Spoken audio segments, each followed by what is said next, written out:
Atheist Alliance International podcast. I don't make this stuff up. You know, if you put Jesus Christ first, that he'll look after all your bills. It's not fake, it's faith. Hello and welcome to the latest episode of the Atheist Alliance International podcast. I'm Jason Sylvester, aka Diogenes of Mayberry, your host. I'd like to remind everybody before we get started to please like and subscribe. And this week we're graciously joined by Michael Shermer, who is not only a prolific writer, tell us, I know you used to contribute to Scientific American. He's got a new book called Conspiracy out. He's also on the Advisory Council for Atheist Alliance International. So welcome, Michael. Thank you for joining us. Thanks for having me. Nice to see you. You're welcome. So are you still writing for Scientific American, or that was in the past? Oh, no, that ended in 2019. Yeah, 2019, okay. I think it was. Yeah, I wrote almost 18 years, so 2001 to 2019, 214 consecutive monthly columns. I've written a little bit about why that ended. Maybe it was just time for a change. Maybe there's nothing deep in it at all. But, as you know, or as a lot of people know or have noted, not just me, they've gone pretty woke. They're pretty progressive. Politics has entered their pages fairly heavily.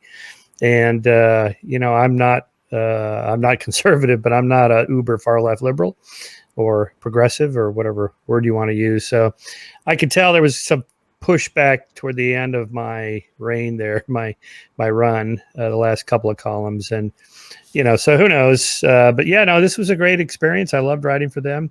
I was hoping to get to 300 because my role model, Stephen Jay Gould, wrote 300 consecutive monthly columns for Natural History magazine. So, but I kind of resurrected, if you will, the column for Substack. So there is a Substack Skeptic column. You can just Google Michael Shermer Substack and you'll find it, where I continue writing every month, sometimes more than once a month.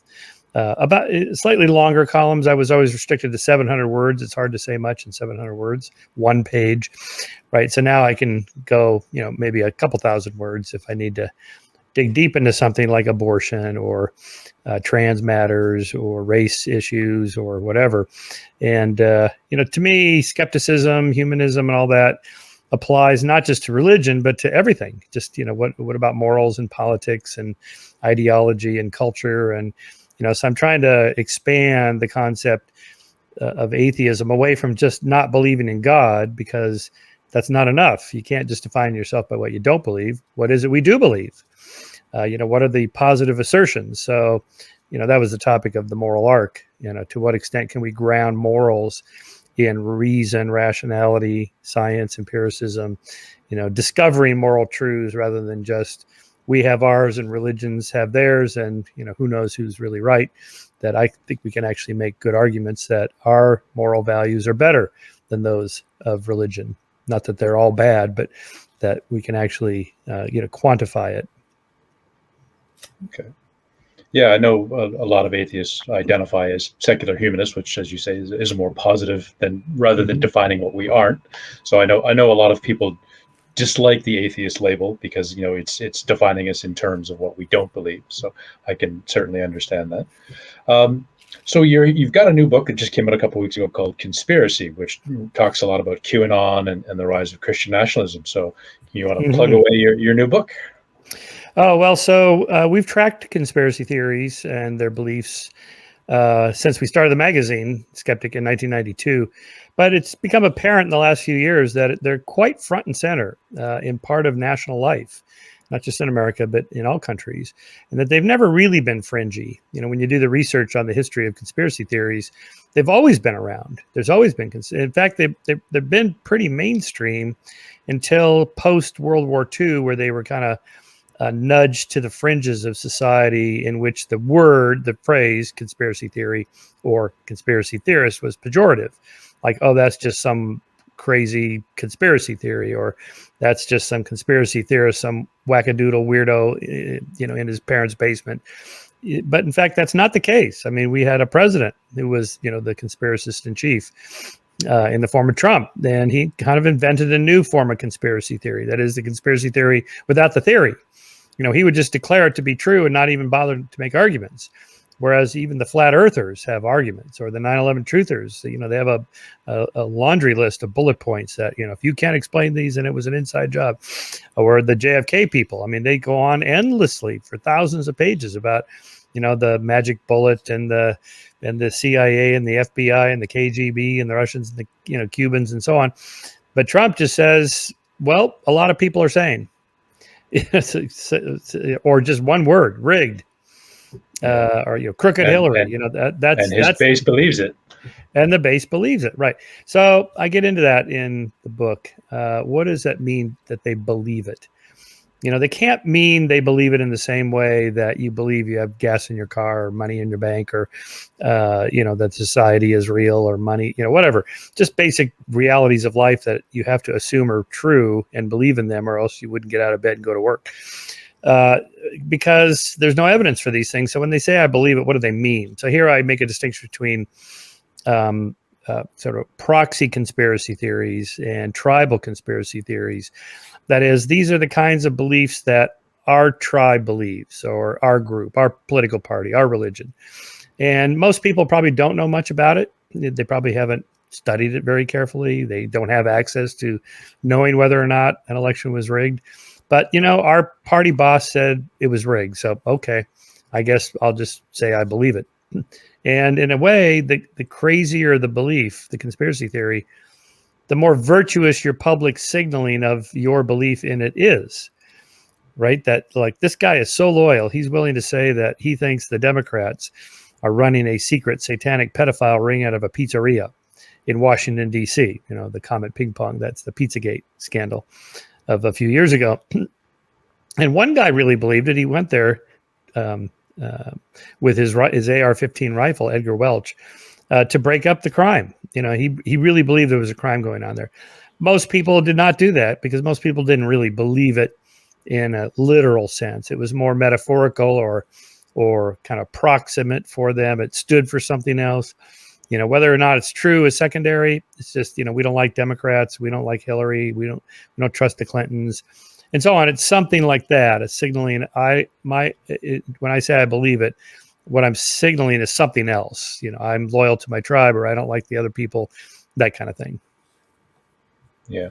Is there, with the QAnon conspiracy, I mean, from what I've observed, and maybe you've probably done a lot more research into it, there's obviously an overlap between QAnon and sort of right-wing evangelicals, Christian nationalists. Is it a perfect circle if we look at a Venn diagram, or are there some on the left who are into this kind of QAnon nonsense?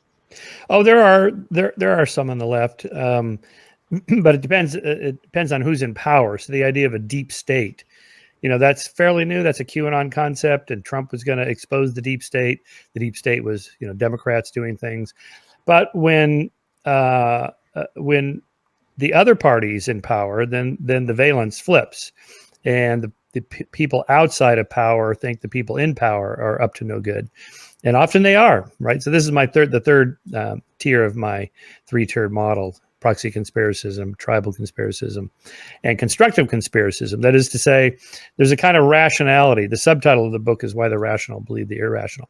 There's a kind of rationality to believing conspiracy theories are true when they're not, just in case, because enough of them are true.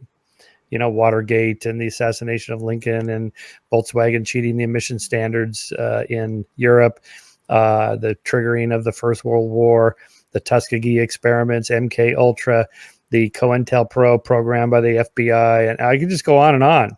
These are all real conspiracies that, were not approved by the government, Congress. The president often didn't even know these things were going on. And that's just our country, rigging elections in South American countries. The CIA did do that. Assassinating foreign leaders. The CIA did do that, or at least aided in it and participated in it. I mean, in 1984, Reagan signed off a law that made it illegal to assassinate foreign leaders. Why do you have to have a law stating that if you're not doing that? Because we were doing it. That's why. And we didn't want it done to our leaders. Okay, so there's when people say, I don't trust the government. Yeah, I understand why. There's good reasons why you shouldn't trust the government. Or I don't trust big pharma, or I don't trust big corporations. Yeah, they do cheat the systems if they can for profit.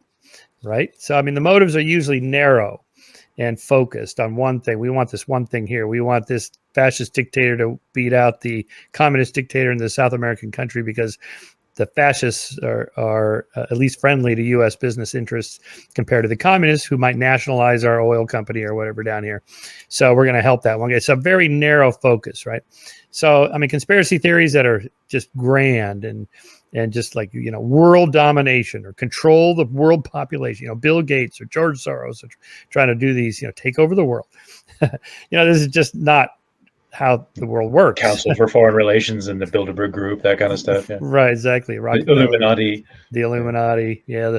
Exactly. I mean, the world doesn't work that way. You can't control wars and economies and political revolutions. You just can't do it. You can't control it. And the reason is because there's too many variables and factors involved.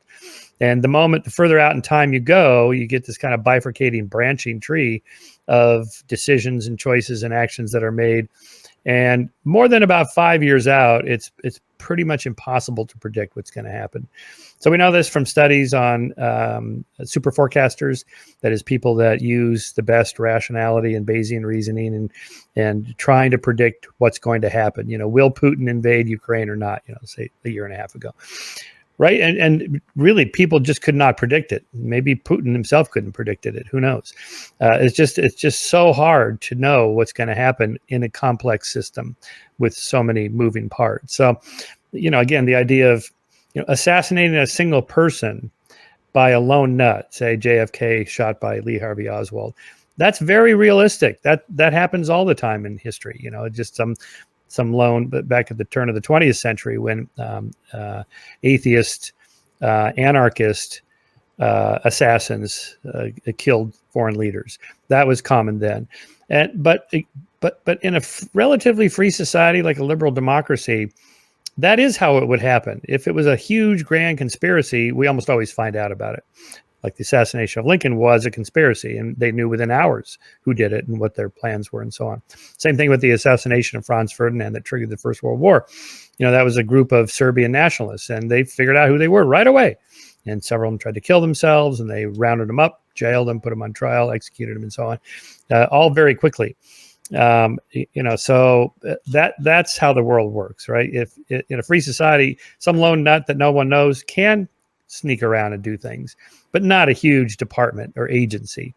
Like 9/11 was an inside job. By who? Well, the Bush administration. Okay. Who in the Bush administration? Well, it might have been this, the FBI or, who knows, NSA, whatever. Well, no, wouldn't have been the NSA probably.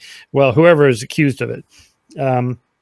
You mean to tell me that, these hundreds of people that would have to be involved in plotting it, planning it, paying for it, and then executing it and getting inside the World Trade Center buildings, breaking through the drywall. Imagine this wall behind me here. It's drywall. To destroy this building, you'd have to break through there and wrap explosive devices around the structural beams.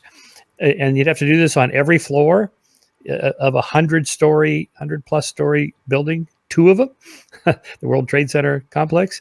And no one noticed. And no one involved wants to come forward and write a tell-all book, or knew somebody that was part of it, some disgruntled employee or an ex-spouse, somebody that says, a friend of mine told me all about it. Oh my God. And I'm going to write a best-selling book about it. Nothing like that. Or, you look at the WikiLeaks, tens of millions of top secret classified documents from the U.S. government of what we have been up to for years and years. Nothing in there about 9/11 as an inside job. Not one document. That tells us that conspiracy theory is false. Yeah. Didn't the CIA try multiple times to kill Castro? Yes, many times. Yeah.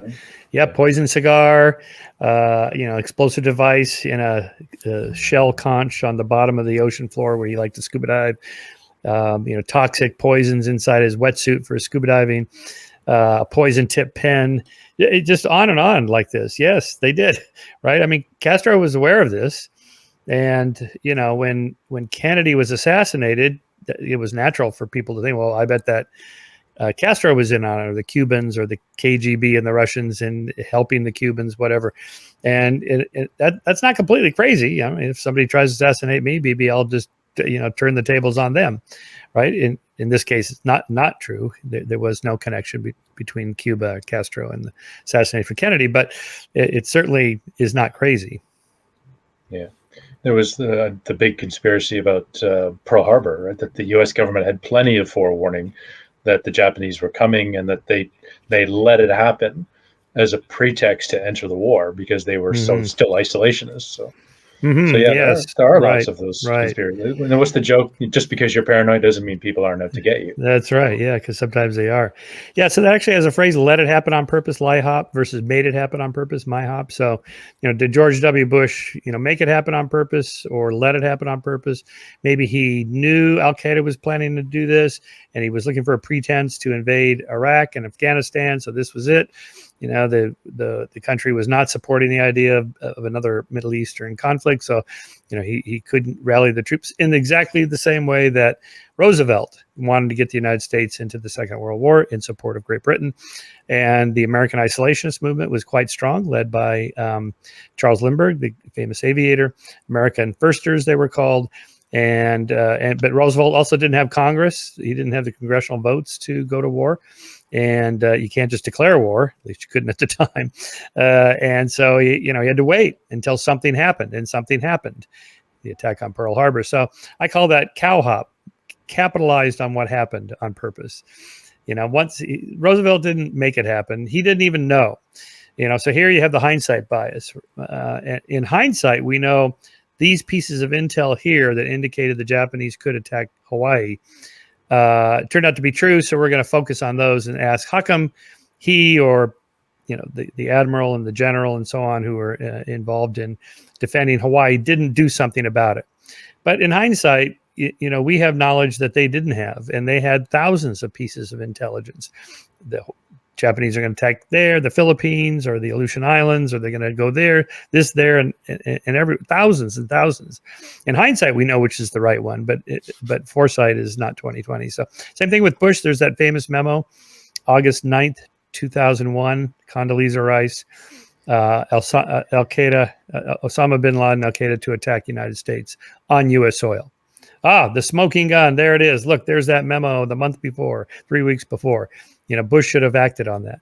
Yeah, but he didn't know which one, because there was thousands and thousands of pieces of intelligence gathered by the CIA about what terrorist organizations might do somewhere in the world. In hindsight, you go, well, that was the one. Yeah, well, okay. But we don't have hindsight for the future. Yeah. I remember when there was a lot about the Oklahoma City bombings that people were saying, a truck bomb couldn't have done it. Even I looked at that picture of that, the damage to the building looked far too symmetrical to be just a truck bomb parked out front to do something like that. So, Yes, yeah. That's what got Alex Jones his start. He became big. He was in Austin, Texas. And he was ranting about how he already had a radio show, but it was small and just local. And then he started ranting about Oklahoma City. This thing has the fingerprints of the FBI or the CIA, I forget which, all over it. It's an inside job.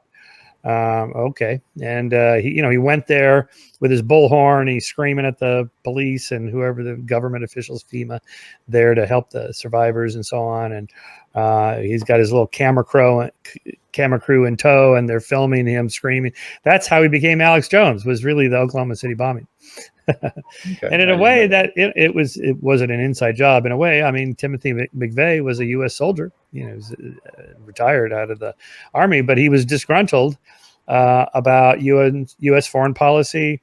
And then, of course, the actions in Ruby Ridge, where the Department of Firearms, Tobacco, and Alcohol, went there and surrounded this cabin in the middle of nowhere of these kind of isolationist doomsayers who were collecting guns, amongst other things. And they decided they were going to, move in on this guy. And he was armed. So that ended up being a standoff. And they shot his wife dead. I mean, they're hundreds of meters away with their sharpshooters. And Vicky Weaver came out, I guess, opened the door a little bit, and they just shot her right through the head. and I think they killed his son, one of his two sons, and they killed the dog. And then there was a huge standoff there. I mean, it really looked like massive government overreach, and really it was. They could have just waited till he, goes into town to get a haircut or something and just pick him up there. But no. And the same thing with Waco and the disaster there with the Branch Davidians. David Koresh was a cult leader. He was a nut job, and he was a sexual predator, pedophile, having sex with teenage girls and so on. All that's bad. And again, they could have just picked him up when he goes into town in Waco. The compound is only maybe 5 miles outside of town, and just waited to go in. They just pick him up under some pretense. I'm sure they can do that, but instead they waited, and then they decided to launch a raid against the compound, and they were tipped off that the government agents were coming armed, and they were armed, and so they had a shootout, and 4 of these agents were shot and killed. And then, of course, they bring in the tanks, and it just thing carried on for weeks on end, and ended in this conflagration. So you see someone like a Timothy McVeigh, who's already on edge, a little fringy, disgruntled, and who knows what personal problems he had. And he sees those 2 events, Ruby Ridge and Waco, and thinks these are bad people. They are destroying our freedoms and our constitutional rights. And again, here you have the government doing things to U.S. citizens who are protected by the Constitution that are really quite unconstitutional. So no wonder people get riled up about this stuff. I understand the logic of it in the same way I understand the logic of religious believers in their faith, because I was once a believer. I get it. And that's the point again of my subtitle, Why the Rational Believe the Irrational. It's irrational if you're outside of it, but if you're inside, there's a kind of rationality to it. It kind of makes sense in that worldview. Circular logic almost. Yeah. And all the stuff I just rattled off, this comes straight from, what militia people believe and so on. This is, and they're not wrong when they say, they repeat the mantras about Ruby Ridge and Waco and so on. It's like, yeah, okay, I get that, and so and then you fast forward to January 6th, when, Trump gives his speech, to an insider, a MAGA Republican, a QAnoner, when the boss says they're stealing our country, and he's, the election was rigged.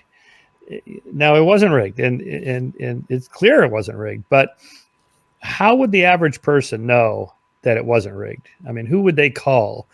You can read the memos from Attorney General Bill Barr, Department of Justice, and he looked into it. Trump appointed Republican, and there was nothing there.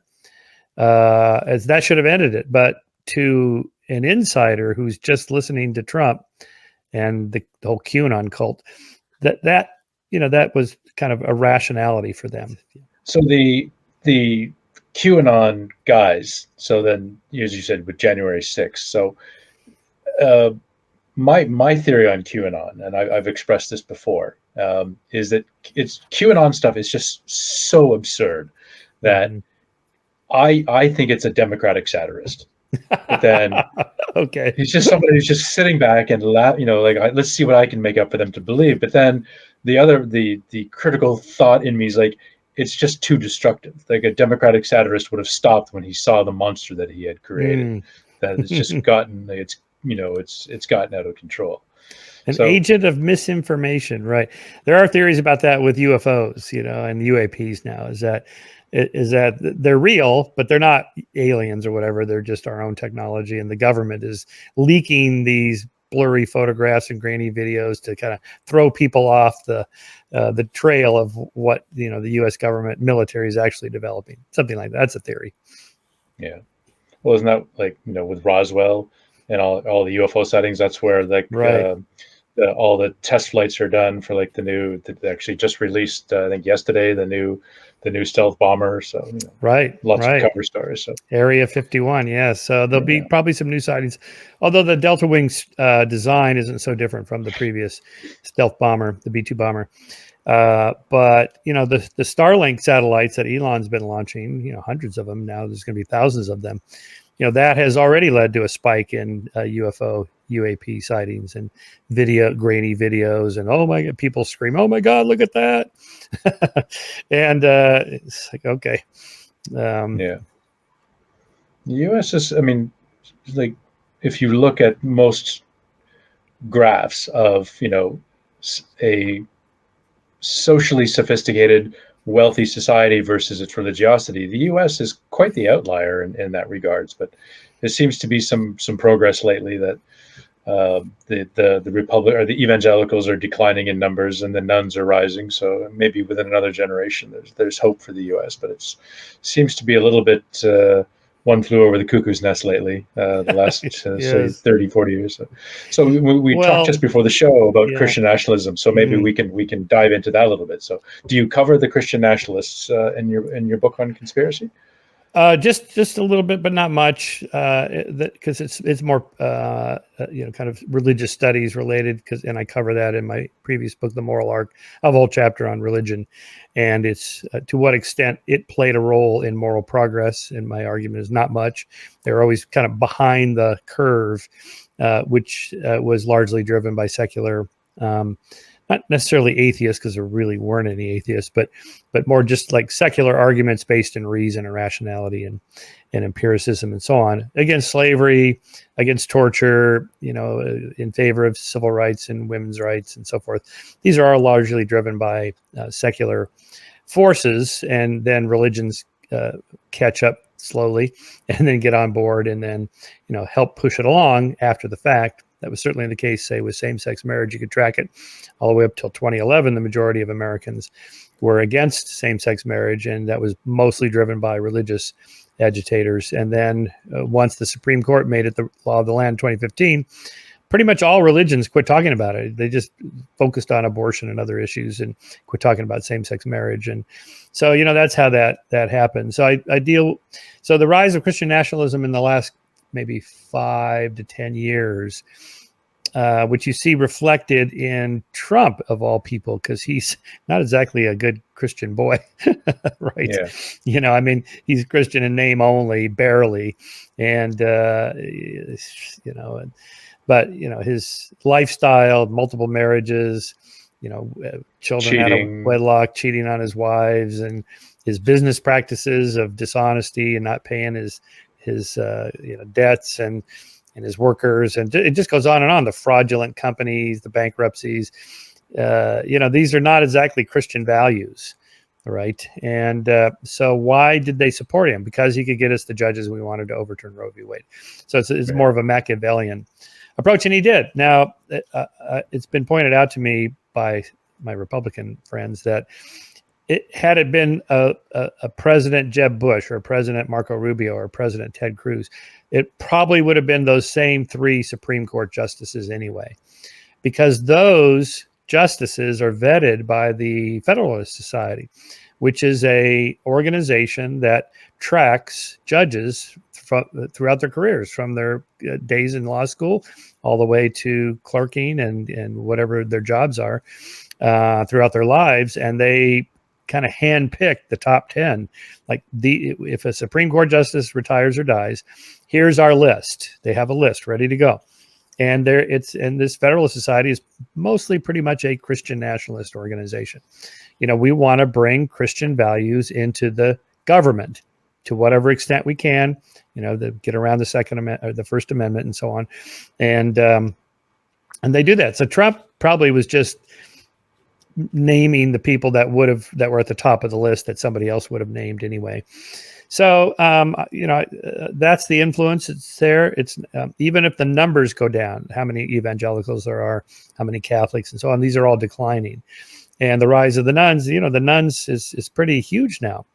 It's the latest data I've seen on this. It's about, I think it's about a third of millennials, and it could be as much as a half, maybe 40% of the Gen Xers, of the iGeners, the current Gen Z, current generation. My generation, baby boomers, it's maybe 25%, but still that's a lot. Where atheist numbers, now, okay, we should clarify this.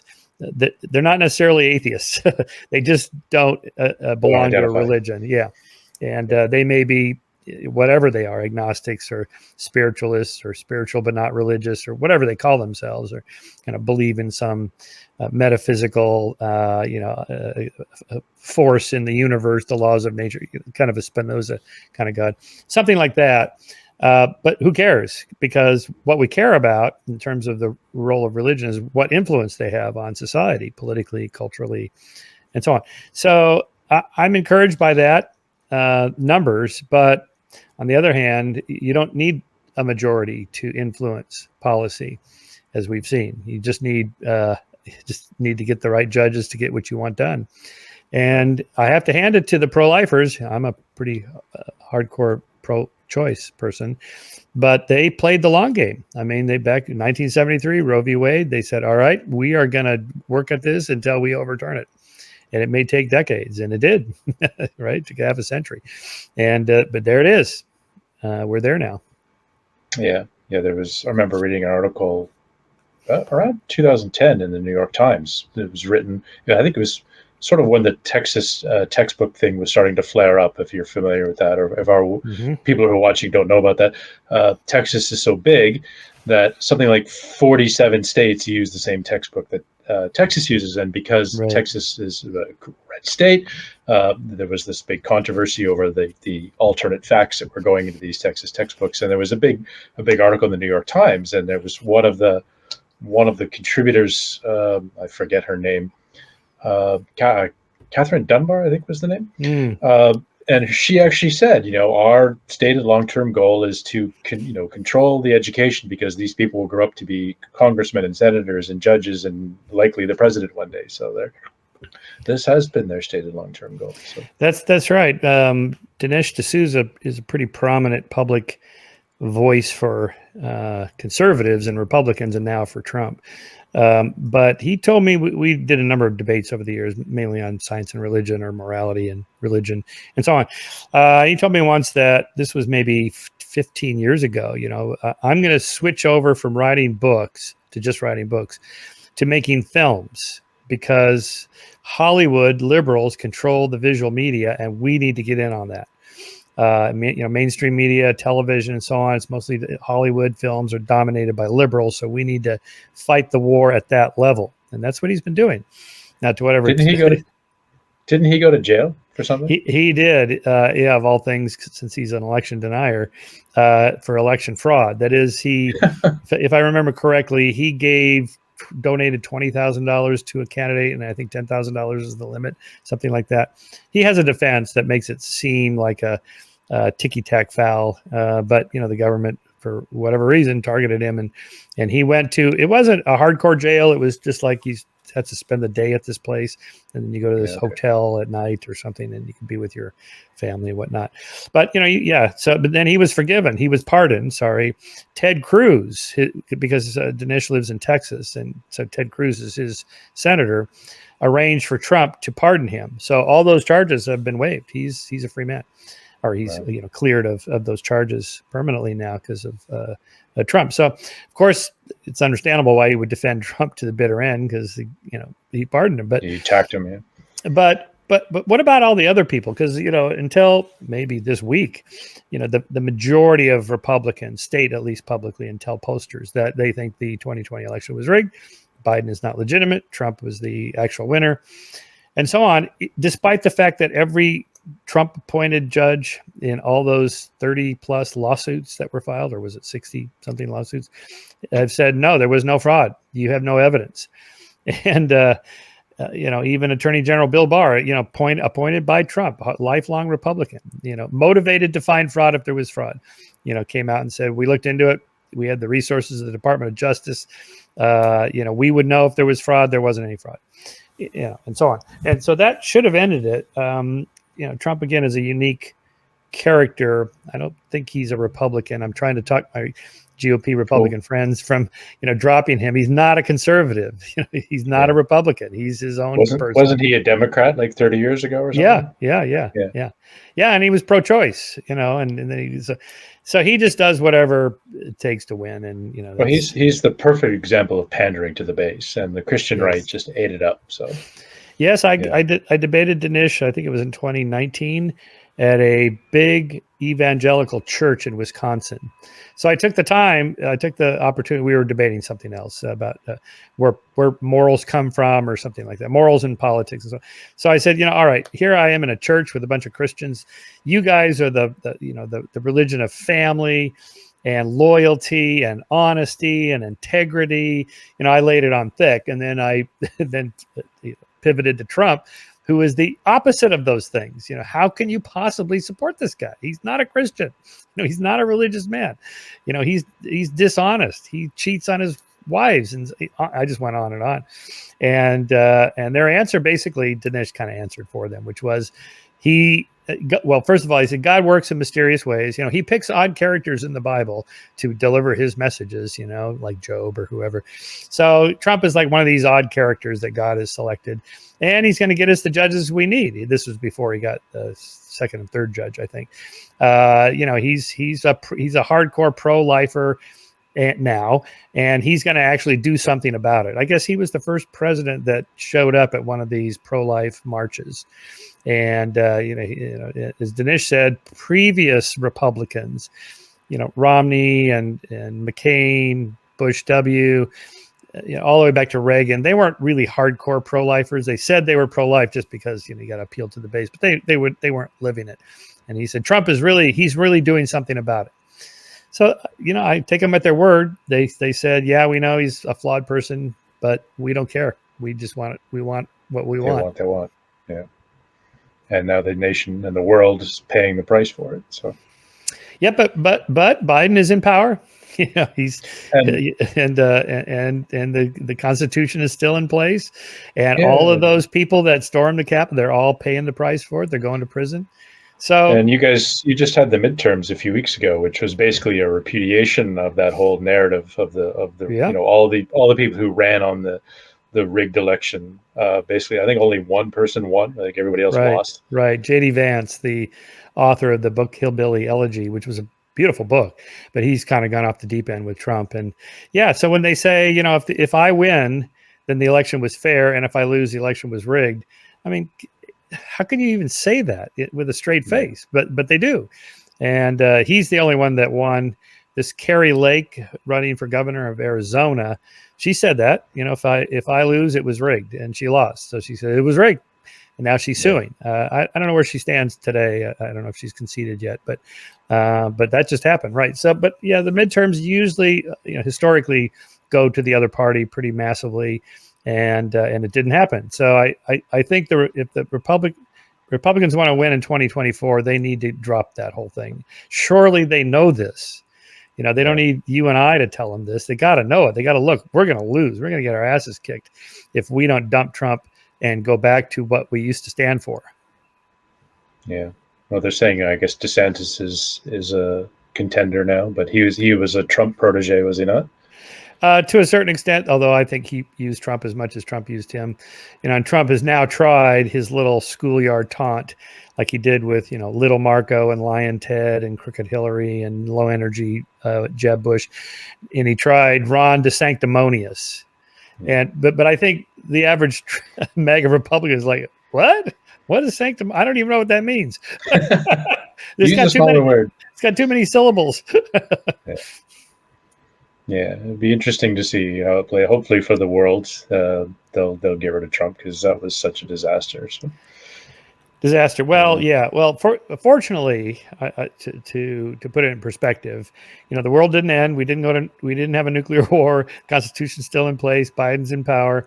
The Justice Department is prosecuting all those people that try to take over and overthrow the government, including the Proud Boys guy last week for seditious conspiracy, which is a conspiracy to overthrow the government, which they were going to do. I mean, it's interesting. We go back to my book Conspiracy, because I open with this.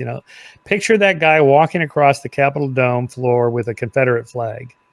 What is he thinking? What has gone wrong with this guy's mind? Let's put ourselves in there and try to figure out what happened. And most of the people in there, I think they just showed up like, oh, this is going to be great. And it's going to be epic. And, oh, it's my 1776 moment. Oh, I'm going to be like the founding fathers. And we're going to start a new government. Now, the founding fathers, they spent years designing a new government. This is not easy to do. You can't just show up on January 6th and go, yeah, okay, we're going to hang Mike Pence and kill Nancy Pelosi. And then what? Then what are you going to do?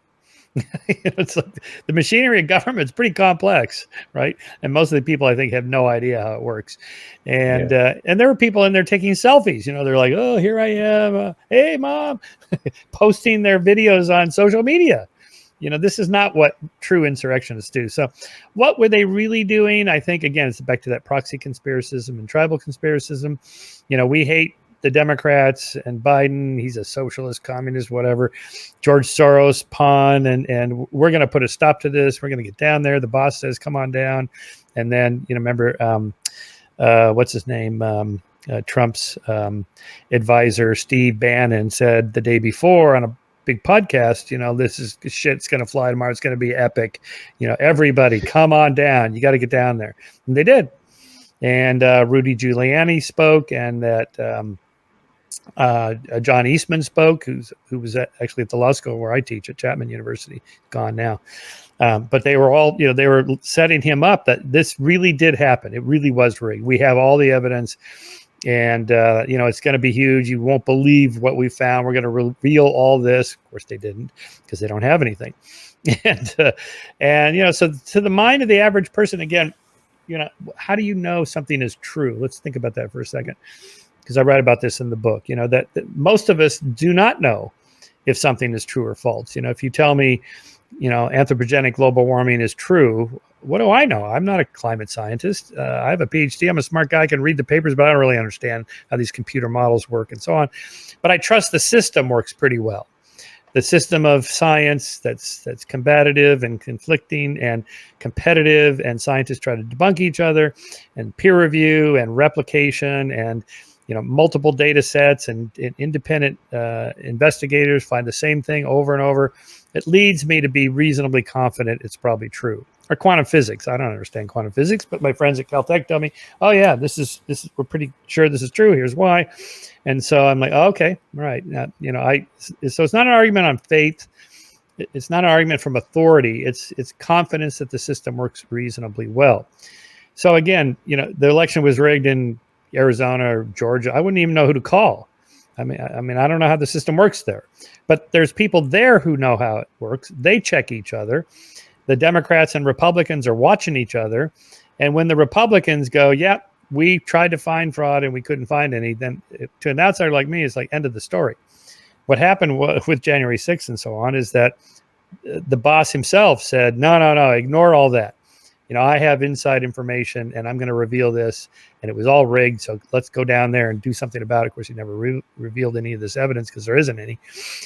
Same thing with Giuliani and some of the others. And yeah, so I think it's a different kind of belief. Like, I'm so loyal to the MAGA Republicans that I'm willing to, drive 3.5 hours to Washington, D.C. and risk being arrested just to show my loyalty. So I think it's something more like that, almost like a religious fervor, a religious devotion to your tribe. Yeah. My brother said to me within the last 5 to 10 years, says, you've drifted left. I went, have I, or have I stood still and the right has just sailed off over the horizon? So yeah, I think it's the latter. Yeah. It's kind of scary what's going on with these people, that they're willing to sacrifice reason. Like, and you see it a lot in the Republican Party with climate denial, just denial of all kinds of facts. And I think it was the second election for Obama in the Republican primary, and they asked the Republican presidential candidates who believes in evolution, and I think it was like the governor of Utah, who was the only one who said yes, and he was gone the next day. Yeah. So, yep. So all this virtue signaling to evangelicals. Right. And look what happened to Liz Cheney. Basically she said, I believe in integrity and honesty, and we have to have a system that people can trust, or else we don't have a democracy. And I don't care if it cost me my own political career. And it did. The fact that she stands up and says we have to go with what's actually true, because that's what Republicans stand for. We stand for the truth and honesty and integrity. And the fact that they ran her out, okay, is that where your party is now? Really? That's where you're at? Okay, good to know. And that's what I don't understand. Like, you would think these are patriots and like they're supporting like Russia. Like, do you people have no concept of history at all? It's just mind-boggling. So it is mind-boggling. Well, that flipped with Trump. Before Trump, Republicans were consistently anti-Putin and distrusting of Putin and Russia and so on. And the moment he said, it's he's an okay guy, and then they just go along with it. It's astonishing. Yeah. A friend offered me a job in the U.S. a few years ago, and I went, no. The lunatics are running the asylum right now. It's not a country I want to be working in. Yeah. Maybe when things calm down, but not right now. So do you think all about conspiracies? Do you think Putin has something on Trump, like the P tape? Do you think there's something there? I don't know. I don't think you have to go that far. I haven't seen any evidence for that. And to be fair to the other side, the Democrats have put up a number of conspiracy theories about Trump and the Russians, and there's nothing has materialized. So. But we don't need any of that. Just the fact that we know what kind of person Putin is, and the fact that Trump would defend him at all is all you need to know. Yeah. Well, that meeting with Putin and Trump where no one else was allowed in the room, that was a little bit suspicious, I think. Mm-hmm, mm-hmm. Yeah. I think it's probably something more along the lines of respecting and appreciating the power of an autocrat, in the same way that Trump kind of liked Kim Jong-un and like strongmen. Yeah. Yeah, strongman. Yeah, it's like, I mean, he even joked about it. Like, oh wow, did you see the way when he walks in a room, everybody snaps to attention and they just basically bow down to him? That's great. I would love that. Trump is what we call the dark triad, which is personality dimensions of narcissism, Machiavellianism, and psychopathy. And any one of those traits may be found, say, in a Wall Street trader or a CEO of a major Fortune 500 company. You want somebody who's a real kick-ass, tough-minded guy, and will do anything it takes to make your company profitable or something like that. But you put all three of them together, and then you put it into a political leader, then you have some serious problems. Yeah. There's definitely not good that the American public would vote for this guy and hopefully won't vote for him again. So hopefully the Christian right has been burned and learned their lesson. Yeah, so what I'm predicting will happen now is once the scale is tipped towards somebody other than Trump, then everyone will just get right on board and go with that person. Probably DeSantis, but there could be some other people that we're not thinking about yet. Maybe Ted Cruz gets back into the and he's a pretty hardcore Christian. I mean, he's the real deal. He's not just saying he believes this or appealing to the base. He really believes it. So he could be another front runner. But whoever it is, the moment the masses see who everybody's, who some of the leaders are going with, then others will go, and then you'll get a cascading effect, and then Trump will be gone. And hopefully. Probably that could happen in a matter of days or weeks if it goes that way. Yeah. Well, let us pray. That's what happens. Let us pray on it. Right. Yeah. God told me that I have to be president. Well, that's Mike Pence. He's probably going to run. He has that book just came out. What was it called? Not In God We Trust. There's another. The God is in the title of his memoir. And, he didn't come out and announce he was running for president, but he did say, well, I'm talking to my family about it. Well, we know what that means. He's probably going to run. But he earlier said, before he was vice president for Trump, that God has kind of anointed him, or he prayed on it. God told him, yes, I want you to either be president or be a major force in American politics, which he has been. So he'll probably run. I don't think he'll win because he's kind of a dull personality. But in terms of Christian nationalism, Pence or Cruz would definitely push the Christian nationalism agenda. Yeah. By which I mean, forget the First Amendment, forget the separation of church and state. America is a Christian nation. We've always been a Christian nation. It's time to get back to our roots. That's their line, even though it's not true. Even though they have no historical basis for any of that. So. No, No. And the facts definitely counter that. So. And not only that, you don't want that to be the case, because what if you set up all the legal precedents for that to happen, and then a century from now, what if Islam is the dominant religion of America? You really want Muslims to be running the country according to Sharia law? No. That's one of the things that boggles my brain. It just, do these Christian nationalists, I mean, they just don't see the like how they sound like, a theocratic Sharia law, fundamentalist Republican, Islamic State. Sorry, a little Freudian slip there. But yeah, it just, like, everything they want is exactly what they hate about Iran and Saudi Arabia. It's mental. Mm-hmm. Yeah. Yeah, I think in the long run, let's just take that my moral arc perspective of, say, 500 years. If we go forward 500 years, I think it's very unlikely we'll see the kind of religious wars we've had in the past, kind of influence of religion in politics. I think we're really, truly moving toward a secular society worldwide. I could be wrong. There's no forces of history that make this inevitable, but it's the trajectory. It's the trajectory of how people think. Even the pro-life stuff with the overturning of Roe v. Wade, it's pretty evident already that most even pro-lifers don't go that far. They want it. What's the phrase? Safe, legal, safe, and rare. So first trimester, okay, yeah, we know things happen, and the life begins at conception, but it's obviously not the same as a third trimester fetus. So I think even pro-lifers are able to make that distinction, and are leaning toward that, or at least leaning away from states banning it entirely. I mean, we saw this in the Kansas election, that the Republicans pushing for 100% ban, not even exceptions for rape and incest, and they got defeated, because I think even most pro-lifers go, you know what, that seems a little harsh. It doesn't seem very Christian-like, right? You're supposed to take care of the poor and the needy and people who make mistakes and want to be forgiven and need help. That used to be, it still is in some Christian circles, that was a Christian thing. That's what Jesus said. And this kind of, if I could channel George Carlin, we're pro-life all the way up to the birth of the child. After that, you're on your own. Until you reach military age, then we're interested in you again. It's a funny bit because it's true. Right. Yeah. So, they want babies who grow up to be dead soldiers. Right.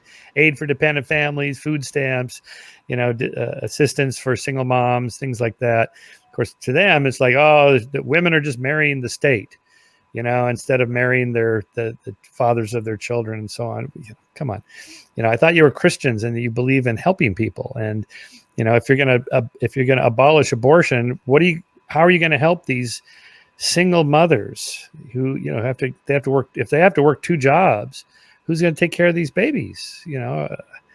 And this experiment has been run in Ceausescu's Romania, when he banned abortion. He banned birth control. He looked around and said, oh gosh, our country is below the replacement level and our population shrinking. We want to be a major first world economy. We need more people. We need more workers in the long run. So we need more babies. And but look what happened. I mean, they just these massive orphanages of unwanted children that turned out to be, just mentally shattered, broken people, that crime rates, suicide rates, depression rates, it was a complete disaster. You can't make people have babies or prevent them from employing their own forms of birth control, family size control. And it's women that control that largely historically. So the moment you put the brakes on women being able to make those choices, it's not going to be good for society. Yeah. It's like, the rising tide lifts all boats, and, you raise women up and all of society goes with it. Yes. Economic empowerment, education, autonomy, that's it, of women. I mean, that in terms of the overpopulation problem, that's all you got to do. You don't have to, ban, have one child policies and things like that. Just educate women, give them power, and they will control their family size. on average, over the long run, this will happen. It has happened.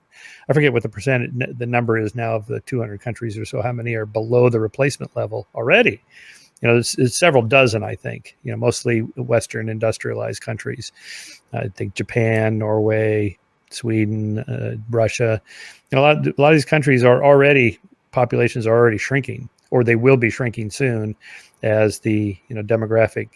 A pig goes through the python of change over time. There'll just be fewer babies and the populations get smaller.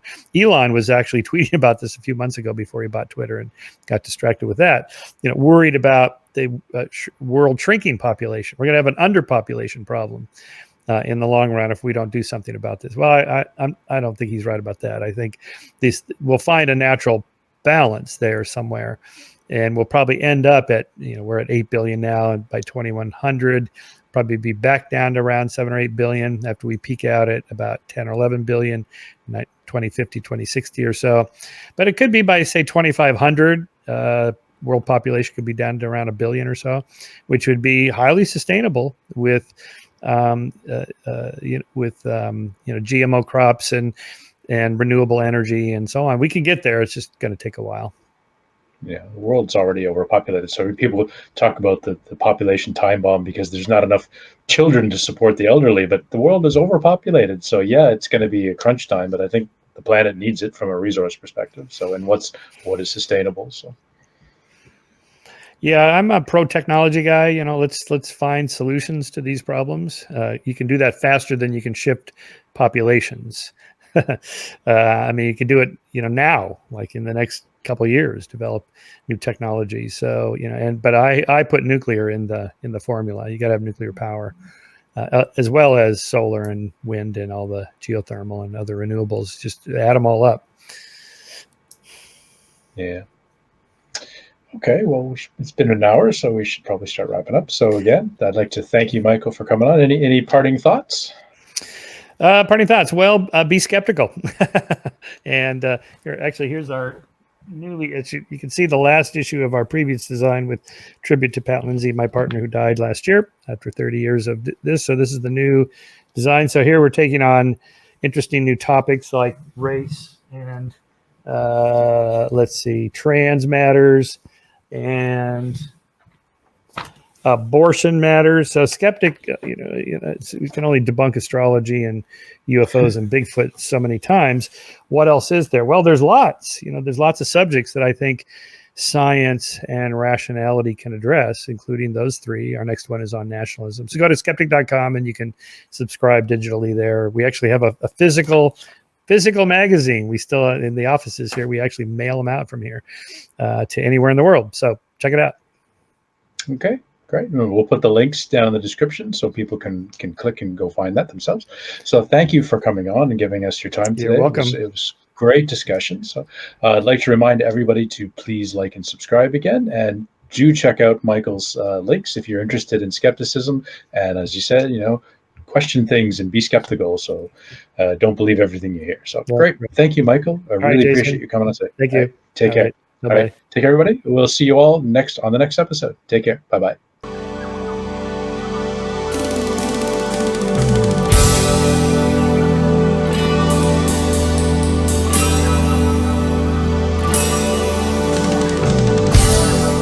Okay, thanks for listening, and don't forget we're on YouTube, so follow us on YouTube. Just search for Atheist Alliance International and please subscribe and hit that notification bell. We're also on all of your favourite podcast platforms, so make sure that you follow us on there as well.